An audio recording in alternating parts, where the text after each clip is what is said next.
कैसे हैक किए जाते हैं चुनाव? साइबर अटैक सैकड़ों रूपों में किए जाते हैं। कभी मैसेजिंग ऐप पर कोई फेक फोटो डालकर, कभी ट्विटर पर फेक अकाउंट्स की बाढ़ से, या फिर गलत डेटा देने वाली वेबसाइटों के जरिए। जर्मनी में भी संसदीय चुनाव से पहले प्रचार अभियान के बीच इस तरह के साइबर हमलों का खतरा मंडरा रहा है। कुछ बिल्कुल नई टेक्नोलॉजी का इस्तेमाल कर रहे हैं, तो कुछ जांचे परखे तरीकों का। ये चीजें खुफिया सेवाओं के टूल बॉक्स में होती हैं। तो चुनाव आखिर कैसे हैक किया जाता है और इससे बचने के लिए क्या किया जा सकता है? चुनावों पर किस तरह का खतरा मंडरा रहा है, इसे समझने के लिए उसे 3 श्रेणियों में बांटने से मदद मिलती है। लेवल 1, हम सबसे आम बिंदु से शुरुआत करते हैं, हैकिंग। साइबर अटैकर सीधे चुनाव अभियान या चुनाव आयोग के कंप्यूटरों पर हमला करें। जनवरी 2021, एंगेला मेर्केल की पार्टी क्रिश्चियन डेमोक्रेटिक यूनियन नया पार्टी प्रमुख चुनने के लिए ऑनलाइन सभा कर रही थी। हैकर्स ने सीडीयू की वेबसाइट को इंटरनेट ट्रैफिक से इतना भर दिया कि साइट क्रैश हो गई। करीब 1 घंटे बाद पार्टी घुसपैठियों को बाहर निकालकर वापस ऑनलाइन हो सकी।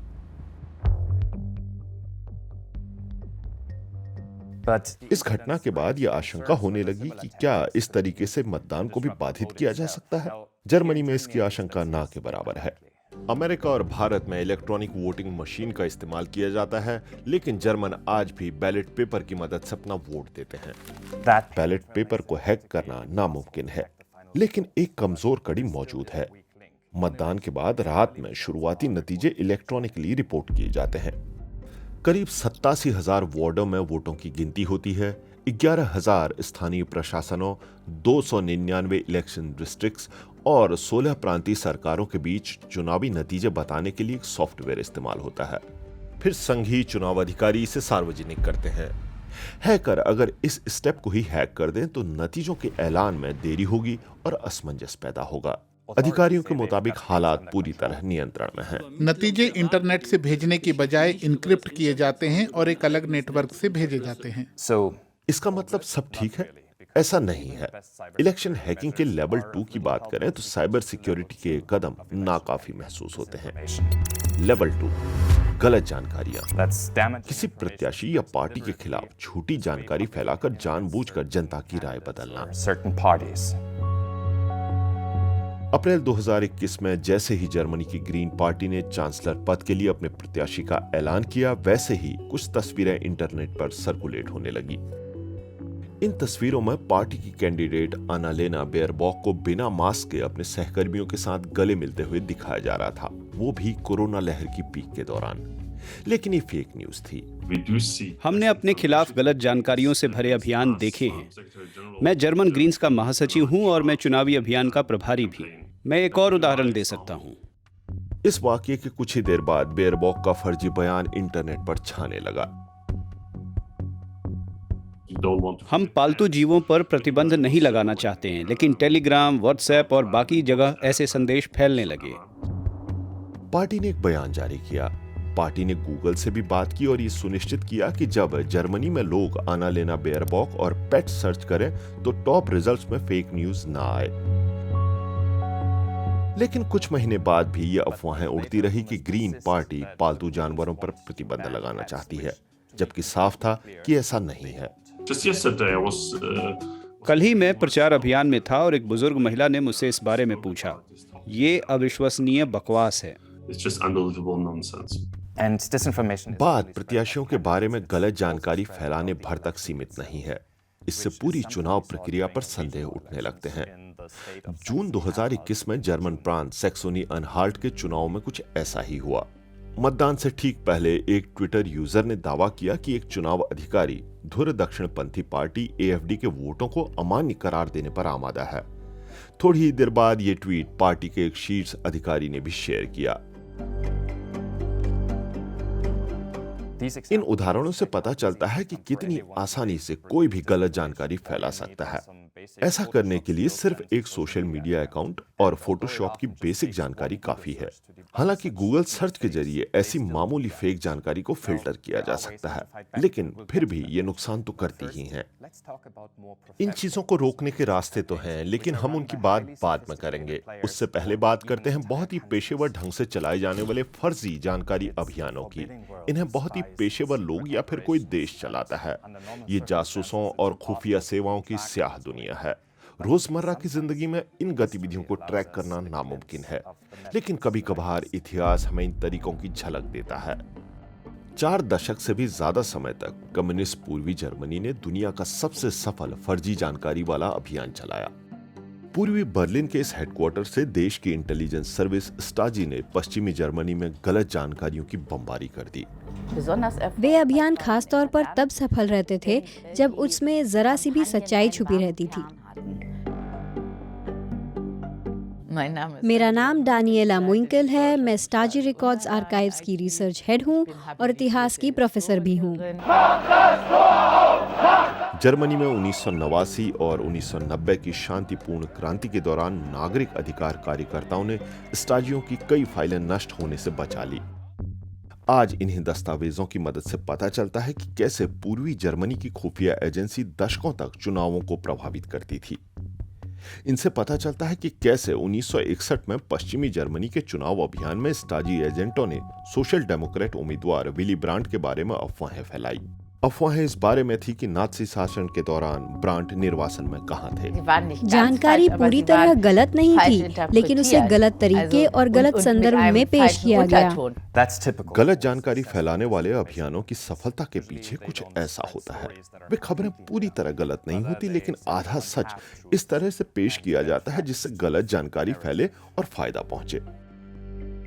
2 दशक बाद स्टाजी एजेंटों ने नई रणनीति अपनाई। 1980 में पश्चिमी जर्मनी के चांसलर हेलमुट श्मिट का सामना धुर कंजर्वेटिव फ्रांस योसेफ स्ट्राउस से था। वह एक बहुत ही तीखी बहस थी। मैं तब जवान थी और पहली बार वोट देने योग्य हुई थी। आप सोच भी नहीं सकते कि वो दौर कैसा था। पश्चिमी जर्मनी के लोगों को इसकी भनक भी नहीं थी कि पूर्वी जर्मनी की खुफिया एजेंसी पर्दे के पीछे से इस आग को भड़का रही थी।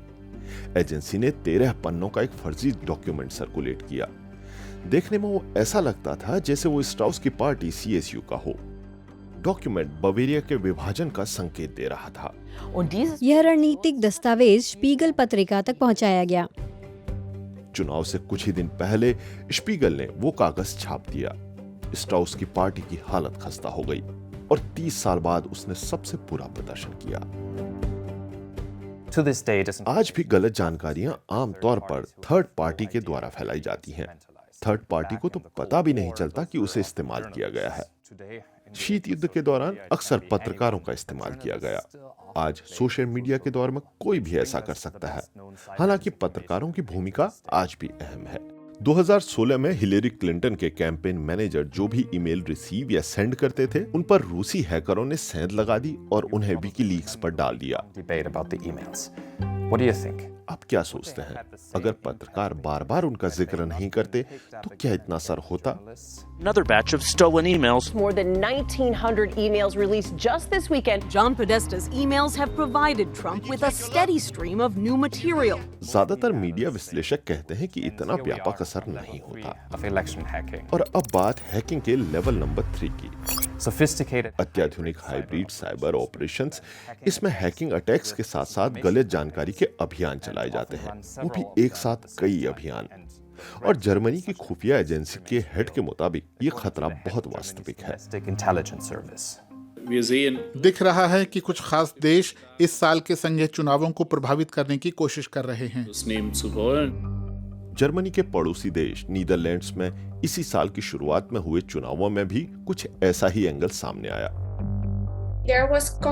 जनमानस के विचार को प्रभावित करने की व्यापक कोशिश हुई। मैं एक पूर्व डिजिटल कैंपेनर हूँ। मैंने डिफेंड डेमोक्रेसी संस्था की एग्जीक्यूटिव डायरेक्टर होने के नाते डच चुनावों को नजदीक से देखा है।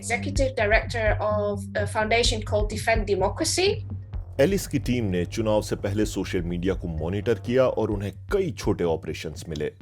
मसलन एक मामले में तो किसी ने वामपंथ की ओर झुकाव रखने वाली पार्टी के ऑफिशियल टेलीग्राम चैनल होने का दावा करते हुए झूठी जानकारियां फैलाई। दूसरे मामलों में ट्विटर पर फेक प्रोफाइल थे, वे ग्रीन पार्टी का नेता होने का ढोंग कर रहे थे और विवाद भड़का रहे थे। बुरे किरदार इतने क्रिएटिव होते हैं कि वे बुरा करने के लिए नए रास्ते तलाश लेते हैं। डच पार्टियों ने इन प्रोफाइलों को फेक करार दिया, लेकिन तब तक नुकसान हो चुका था। अब लौटते हैं उस बात पर जो हमने पहले की थी। फेक न्यूज का भले ही पता चल जाए, लेकिन वो संदेह तो छोड़ ही जाती है। समय के साथ ऐसे संदेह जमा होने लगते हैं और धीरे धीरे लोकतंत्र के प्रति भरोसा टूटने लगता है, यानी हजारों चीरे लगाकर मारना।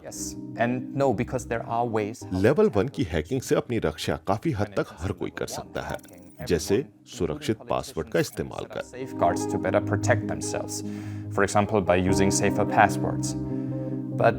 लेकिन लेवल 2 और 3 से कैसे निपटा जाए, उसे पहचानना और फिर फेक साबित करना सिर्फ इतने भर से काम नहीं चलेगा। तो फिर क्या किया जाए? किसी समाज की जिजीविषा बहुत सी बातों से जुड़ी होती है। मैं फ्यूचर आइंस नाम की संस्था का डायरेक्टर हूँ।